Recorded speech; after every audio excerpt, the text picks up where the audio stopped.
Within a week, I had gone from 2 doctors to having the testicle removed surgically, and then waiting for the biopsy. And I think that was the hardest part, was trying to figure out what it was at that point. We got word that it was indeed cancerous, and then we started talking through our options. I went for 3 opinions, talking to 3 different oncologists about what the next steps would be. I'm really happy to note that all 3 of them talked about the fertility issues around the chemotherapy that's used, and all 3 suggested that I go ahead and bank sperm. So we did that. There was a local sperm bank here in the DC area. Went down there, and they were actually great. They kind of explained the procedure, and were really kind of sympathetic considering the circumstances why I was there.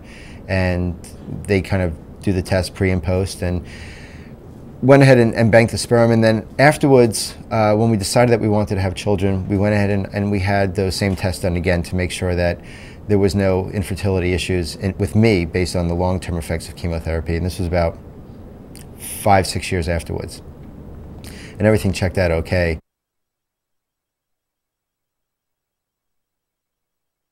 My oncologist has suggested that there's some evidence out there that because of the chemotherapy that I had, that I might be at an increased risk for a particular type of leukemia.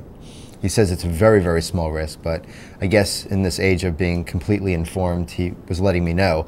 So that plays into your neurosis a little bit about, you think you're cured on the one hand, you try to make yourself strong and you try to move forward with it, but now in the back of your mind you're thinking, now there's a small chance that I may have, I may be at a high risk for a blood cancer later on, and you don't know when that could happen, if it'll happen, you don't know how to prevent it, and it's just making sure that you go for your routine follow-ups and that your markers are checked and that you're staying in touch with your doctor and that you monitor how you feel and how things around you are doing, and it's staying on top of it for yourself, for your own well-being.